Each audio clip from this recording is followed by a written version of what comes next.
Hello, my name is Thaddeus Gray, and this video is intended for new high school science teachers. In this video, we will define and differentiate between content standards and learning objectives, explain why and how we unpack and convert content into objectives, define Bloom's revised taxonomy, and explain how we can use Bloom's taxonomy to convert content into objectives. First, we need to define what content standards are and how they are different from objectives. Content standards are foundational instructional concepts that act as a framework for what will be taught to students. In other words, standards are statements that describe the subject matter students should know and perform at each grade levels.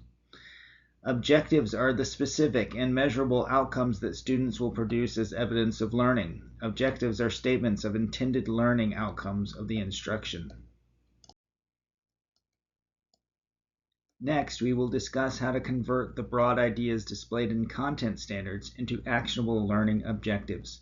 Content standards must be examined in order to extract key concepts that can provide a roadmap for generating learning objectives. To make the broad vision of a concept standard into a usable learning objective, the key ideas must be translated into clear and measurable student accomplishments.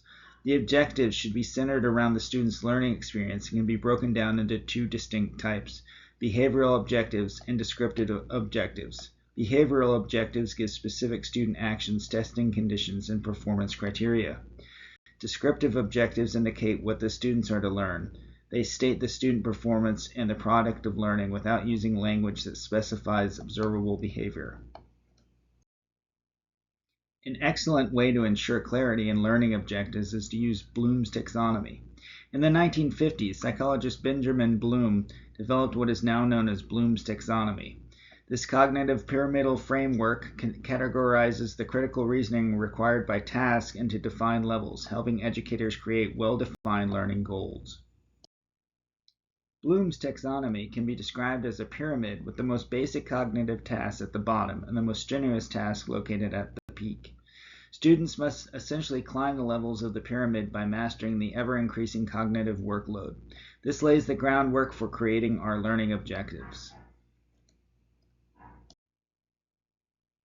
To maximize success, all levels of the taxonomy should be utilized when developing learning objectives. The verbs provided by the taxonomy are a great source to create specific actionable content that fits the framework ascribed by Bloom's taxonomy. Learning objectives can begin with the knowledge level, which emphasizes remembering key facts, making it ideal for the start of a planned unit of instruction. It then progresses to the understanding level, where students not only recall the facts they have learned, but also interpret them. Next comes the applying level, where students use the information they have learned to accomplish a stated goal. Students should then be ready to enter the evaluating level, where they can use the information that they have been given to predict future outcomes based on the facts they now know.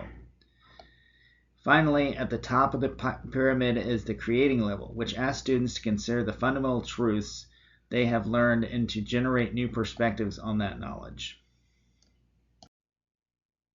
Using Bloom's taxonomy makes the development of learning objectives based on the given content standards easier by scaffolding how to present the concepts outlined in the standard into measurable learning outcomes.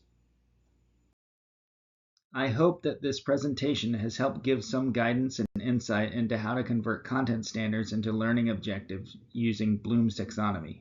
Thank you.